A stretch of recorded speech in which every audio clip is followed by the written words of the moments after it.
मुख्यमंत्री एकनाथ शिंदे आज राजापूरच्या दौऱ्यावरती आहेत आणि या ठिकाणी जे शिवसंकल्प अभियान आहे त्या अभियानाच्या माध्यमातून इथल्या शिवदूतांना ते मार्गदर्शन करणार आहेत।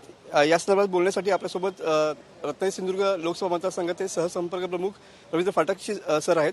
सर, काय सांगाल, आजचा या ठिकाणी एकनाथ शिंदे जे येणार आहेत, जोरदार शक्तीप्रदर्शन होताना या ठिकाणी पाहायला मिळतंय, काय सांगाल?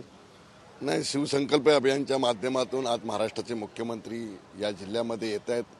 या जिल्ह्याच्या माध्यमातून शिवदूत असतील, इथले सर्व पदाधिकारी असतील, यांना मार्गदर्शन करणारच आहेत आणि या माध्यमातून एक वातावरण करण्यासाठी येणारी लोकसभा इलेक्शन आहे, या माध्यमातून ही सभा महत्त्वाची मानली जाते।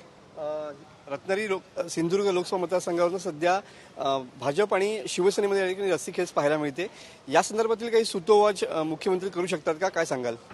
नाही, बघा, आपण हा मतदारसंघ आहे तो शिवसेनेचा आहे आणि शिवसेनेच्या पदाधिकाऱ्यांच्या सर्वांची मागणी की शिवसेनेला मिळावा, पण सन्माननीय महाराष्ट्राचे मुख्यमंत्री किंवा उपमुख्यमंत्री देवेंद्र फडणवीस असतील किंवा अजित पवार साहेब असतील, जो निर्णय घेतील आणि जो उमेदवार देतील त्याला आपल्याला निवडून आणायचं आहे, या माध्यमातून आम्ही सगळे कामाला लागलेलो आहे। आमदार अपात्र संदर्भामध्ये याच आठवड्यात निकाल लागू शकतो, काय निकाल अपेक्षित असू शकतो, काय वाटतंय या सगळ्या गोष्टीवरनं? मला वाटतं आजपर्यंत जो निकाल रिझल्ट आलाय आपल्या बाजूने, तोच निकाल उद्या 10 तारीखला लागेल। विधानसभा अध्यक्ष यांचा आजारपण म्हणजे राजकीय भूकंप असं संजय राऊत म्हणतात, काय सांगाल? नाही, ते खरंच आता ते काय बोलतात ते मला माहित नाही, पण ते आजारी एवढं मला समजलं।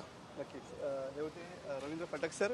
वेगळ्या पद्धतीनं या ठिकाणी मुख्यमंत्री एकनाथ शिंदे जरी या ठिकाणी येत असले तरी पण ते या ठिकाणी येऊन जिल्ह्यातल्या पदाधिकाऱ्यांनी या ठिकाणी मार्गदर्शन करणार असल्याची भूमिका या ठिकाणी रवींद्र फाटक यांनी स्पष्ट केलेली पाहायला मिळते।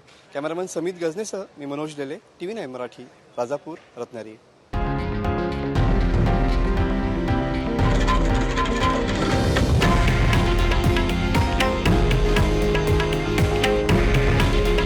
हे आहे देशातील नंबर 1 न्यूज नेटवर्क आणि आपण पाहत आहात TV9 मराठी।